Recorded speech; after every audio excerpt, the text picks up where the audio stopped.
Alors, bonjour à nos experts Isabelle Delmas et Eric de Horter. J'espère que vous allez bien. C'est tout en fantaisie aujourd'hui. On va commencer avec vous, Isabelle. Je le disais en préambule, la danse, ça fait effectivement du bien. Mais est-ce que finalement, pourquoi est-ce qu'on aime tant la danse? Eh bien, depuis le départ, en fait, on est bercé par des rythmes. Oui. Quand on est dans le ventre de notre mère, on est bercé par le rythme cardiaque de maman. Et puis, on est bercé aussi par tous ces mouvements. Ça fait un mouvement chaloupé. C'est ça. Elle se lève, elle s'assoit, elle marche, elle danse elle-même. Donc déjà, depuis le départ, on est dans ce créneau-là. Et puis ensuite, quand nous naissons, on est pris dans les bras, C'est ça. on est bercé. En plus, elle va nous chanter une petite chanson. Donc très très vite, on associe le mouvement au plaisir. Alors, est-ce que c'est pour ça que ça nous donne souvent le sourire quand on danse? Oui, parce qu'il y a des souvenirs, effectivement, qui sont presque inconscients. Hein. Mhm. Et puis quand nous dansons, des fois, on est presque au bord d'une conscience modifiée, proche de l'hypnose. On est complètement habité par la musique. C'est ça, comme moi. Est-ce que tout le monde n'aime pas danser, cependant? Il y a des gens qui ont une petite problématique Voilà. sur le Il tempo. y a des gens qui souffrent d'amusie, Mhm. c'est-à-dire qu'ils n'arrivent pas à faire les liens entre la musique, les mouvements, etc. Mais Donc on du sait coup, ils pourquoi. comprennent pas. Parce qu'ils ont été balancés comme nous. Oui, mais dans le il y a ventre du- quelque chose qui se fait pas.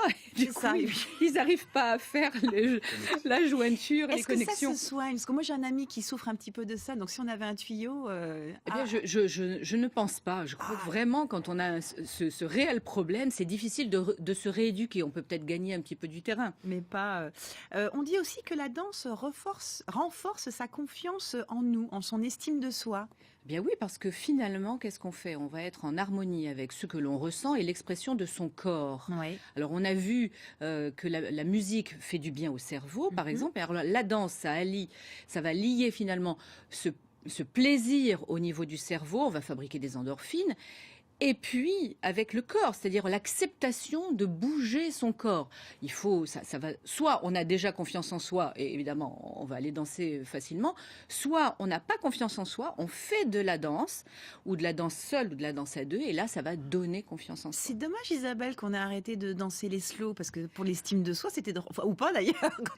Alors, le slow, En 10 ans, je me suis dit, voilà. ouais. C'est dommage, parce que c'était une jolie danse, ce Mais slow. c'était une jolie danse, mais qui a eu à un moment donné une connotation de drague en Eh fait. ben voilà, eh voilà. Et du coup, les pauvres messieurs, à chaque fois, ils avaient de grandes chances de prendre des vestes en fait. Donc il fallait qu'ils soient très Je très vois qu'Éric courageux. a pris quelques C'est vestes, c'est sympa ça? de rappeler qu'il n'y a pas que des Weinstein et que Voilà. dans l'autre sens, il y a des problèmes Et aussi. puis le message du slow est pas le même. Hein. Oui, c'est Le vrai. message du slow, c'est je t'invite parce que je vais draguer. Alors pas toujours, mais enfin en règle générale. Alors qu'un danseur de Voilà. rock and roll, par exemple, il C'est vous ça. invite pour faire pour une démonstration, Une démonstration. de ses capacités, puis un peu de sport. Et après, il fait un slow. C'est ça. Ils sont malins ces danseurs de rock. Il faut remettre quand même le slow au goût du jour. Alors on le disait, donc la danse c'est un véritable lien social et ça permet aussi de lutter contre l'isolement grâce à la danse. Regardez cette belle initiative.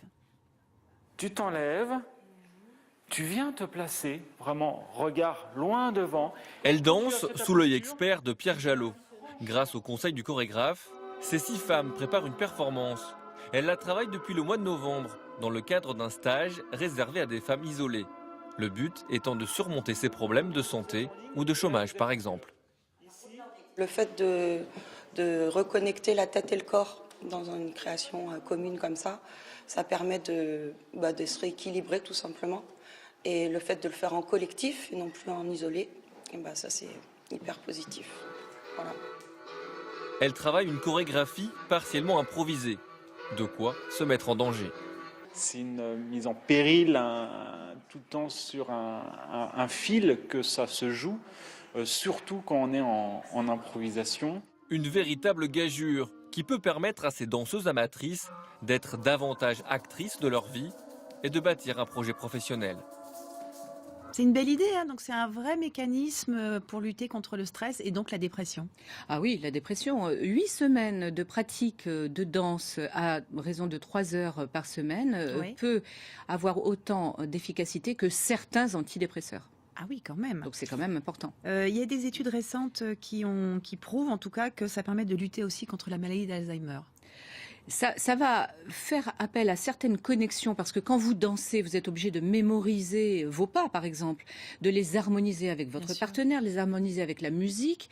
C'est assez compliqué finalement de se rappeler de certains pas. Par exemple, si on fait de la salsa ou du tango ou même du rock. C'est ça. Donc, par conséquent, ça va faire travailler la mémoire évidemment brute et puis la mémoire de l'espace, allier tout ça et donc ça va effectivement retarder des éventuelles pertes de mémoire. C'est bon aussi pour le cœur, Pour le cœur, pour le poids, pour la souplesse. pour tout en fait, pour la souplesse, pour les articulations, pour le rythme cardiaque, pour la pression sanguine. Enfin, c'est bon pour tout. Donc c'est le miracle de ce début d'année. Allez. Moi, je vais vous souhaiter donc de danser. Merci, chère Isabelle. On se retrouve bientôt.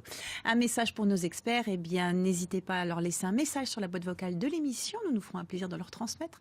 Ou alors sur notre mail, pas site internet. Mais vous pouvez aussi aller regarder l'émission en replay sur notre site internet. Je retombe bien sur mes pattes, finalement. Cher Eric, alors, suite à l'affaire